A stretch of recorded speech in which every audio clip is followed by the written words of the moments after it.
Greetings, I'm Dike Rostant. Welcome back to the TTT News.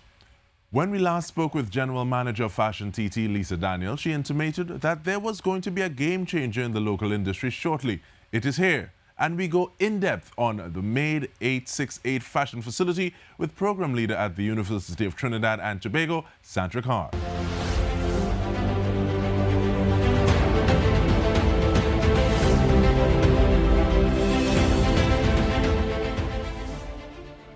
Welcome, Ms. Carr. How are you doing?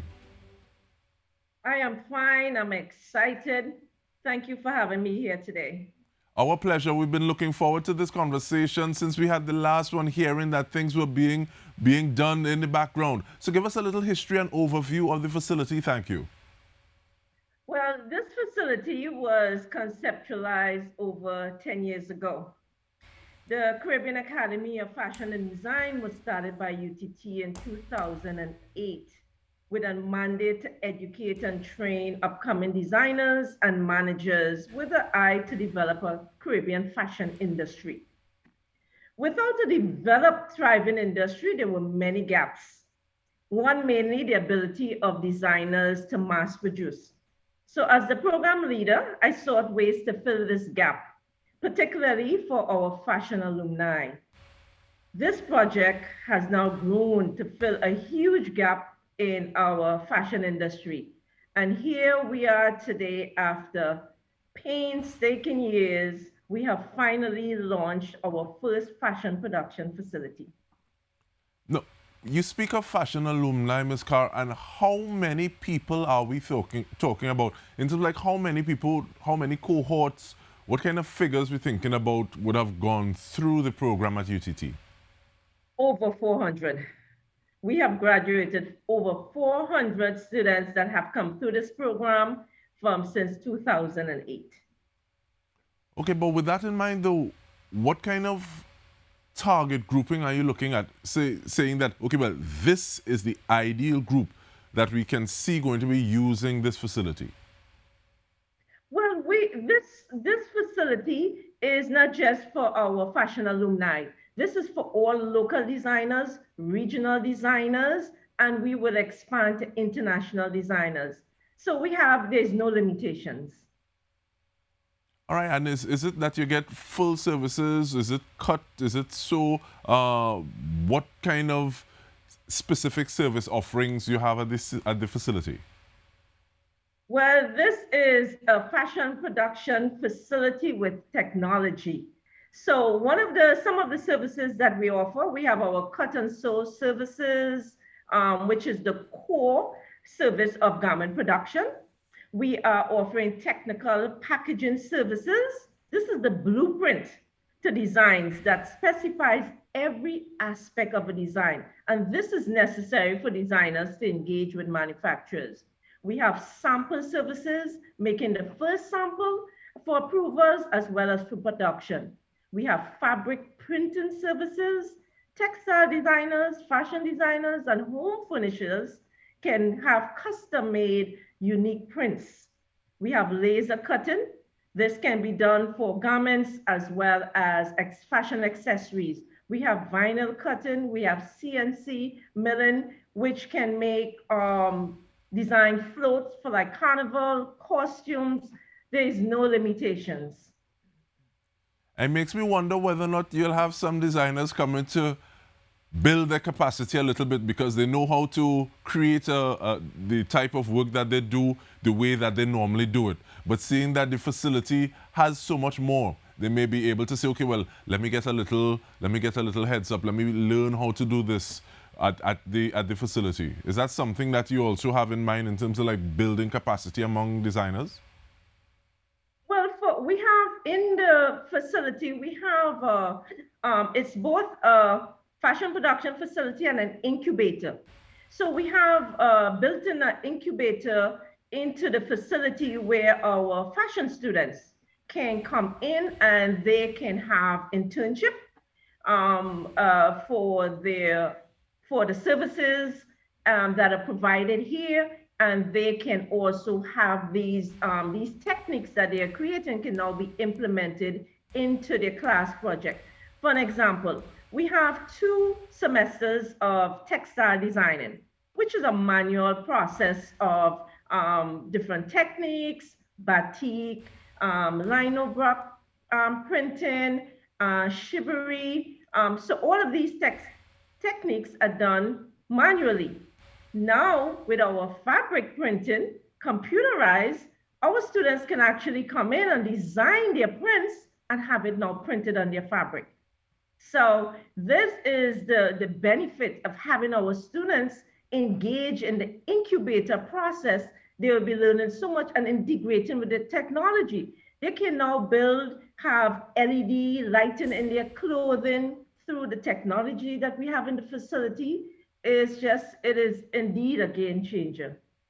And is intellectual property something that is looked at as well? Because the way that you say a new design can be made in terms of the patterns that, so they no longer need to be done manually. Is it that I can copyright this print, this pattern, and then possibly even sell the pattern or the rights for the pattern outside? No, but everything that the students will be bringing to the facility, it has to be their own designs. So, and then they will be responsible for the copyright of those designs. So there will be no using of other prints of other designers in the facility. So that is something that we're looking closely as to ensure that there is no copyright infringement. Really exemplifying that MADE868 brand.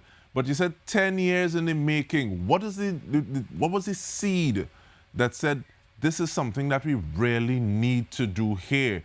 One in Trinidad and Tobago, but 2 at UTT. Well, UTT is an entrepreneurial university mandated to contribute to the sustainable and entrepreneurial development of society. So after graduating over 400 designers and managers, there was no way for these alumni to grow their businesses.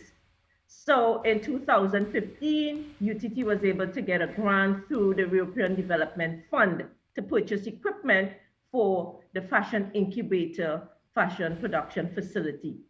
And this is how this all became the realization of what was needed.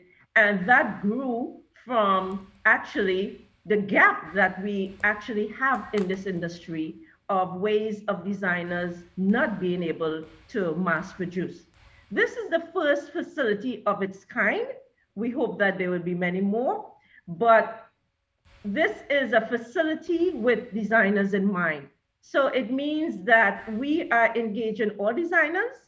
Our production capacity starts at a dozen, and we will walk them through the process of whatever the designs are through the technical packages as well as their samples and then their mass production.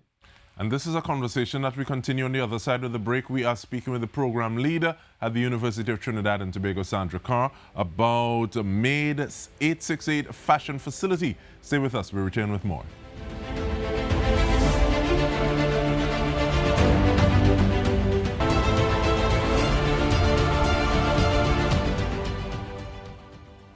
Welcome back. We are speaking with program leader at UTT, Sandra Carr, about MADE868, the fashion facility. And Ms. Carr, take me through the process, thank you. I have a design. I want to bring it through to see the actual finished product on racks or on bodies at a show. How do I reach out to the facility and take me through the steps of getting things done, please? Well, the first step is to call the facility and make your appointment for your free initial consultation. When you come into the facility, we will guide you through the process.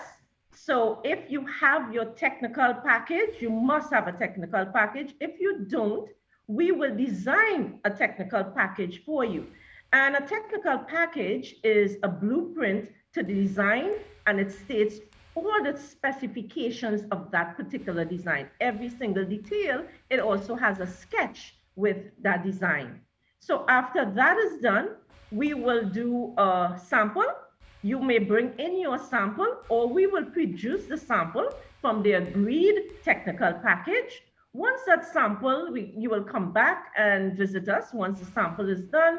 Once the sample is approved, then we go into production.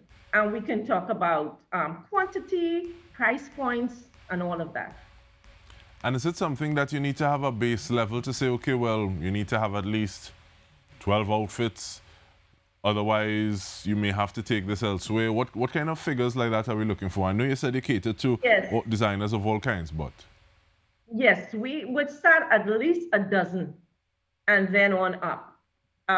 So it can be a dozen of the same design. It can also be mixed, but we started as a dozen pieces.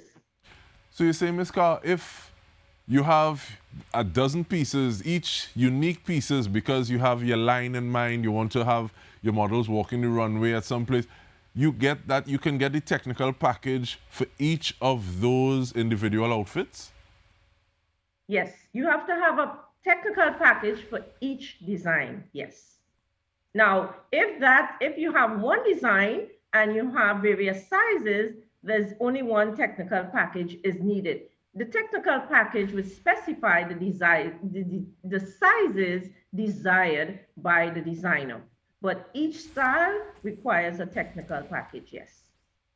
All right, now what kind of response have you had thus far in terms of, like, from the launch, the date of the launch, to what it is people are saying about it? Do you find many people engaging you? What has that been like thus far?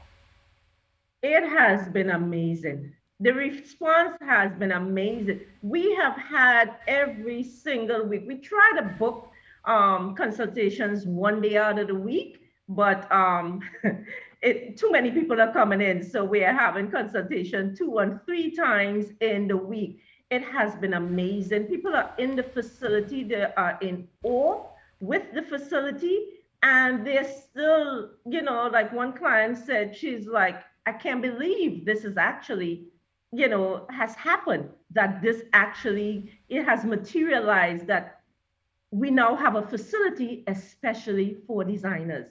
So designers, this week we have about five clients are already booked for consultations. We have our first 2 orders that are being placed this week, and it's just amazing.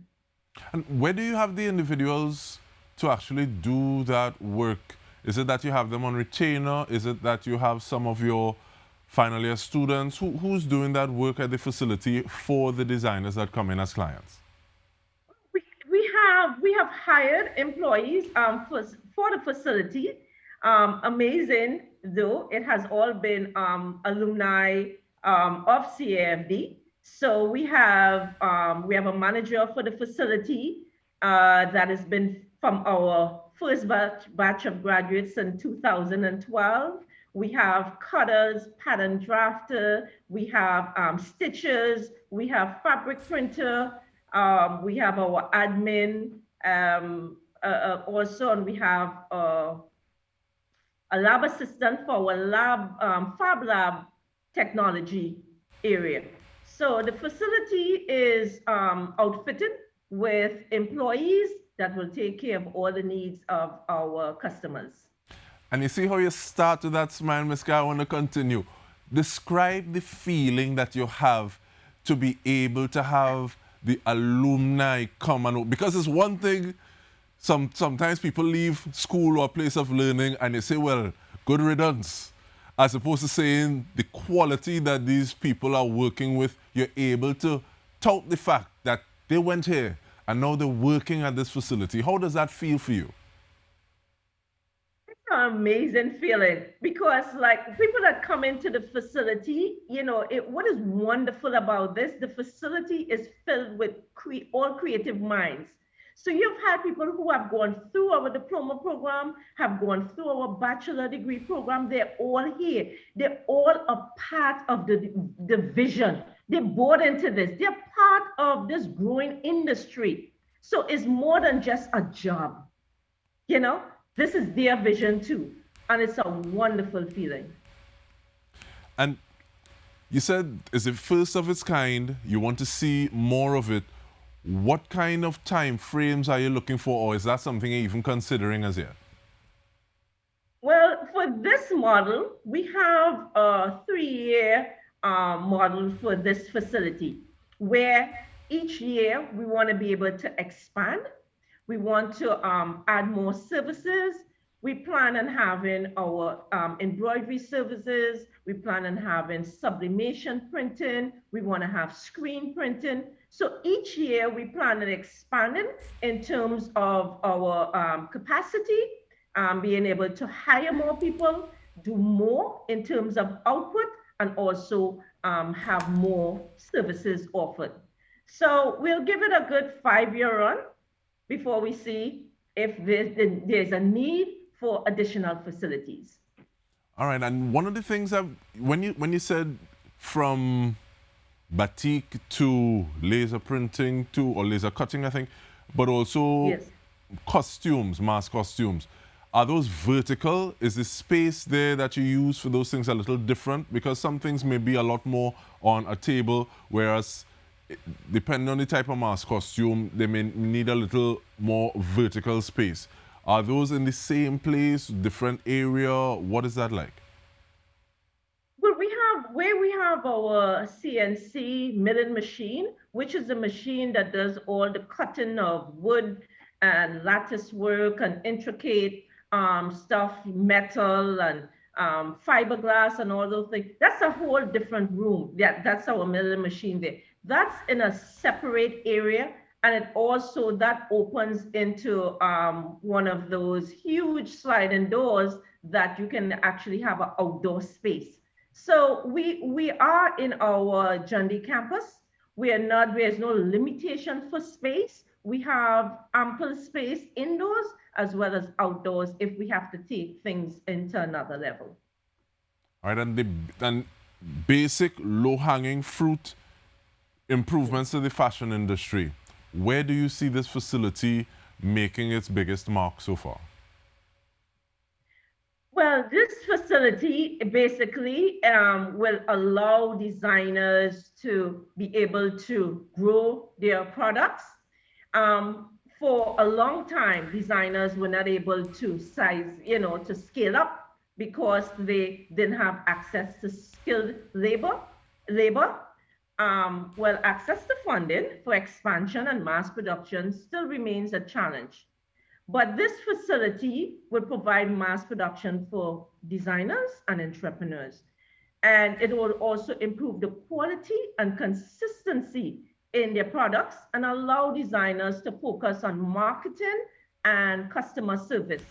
A garment manufacturing facility will strengthen the value chain and optimize economic growth for the country. UTT has partnered with FashionTT to ensure the fashion production facility promotes industry sustainability and economic growth. And we want to thank you so much, Ms. Carr, Sandra Carr, Program Leader, the University of Trinidad and Tobago, MADE868, changing the fashion landscape in Trinidad and Tobago. Looking forward to it. And on behalf of the entire TTT News team, I'm Dike Rostant. Thank you for joining us.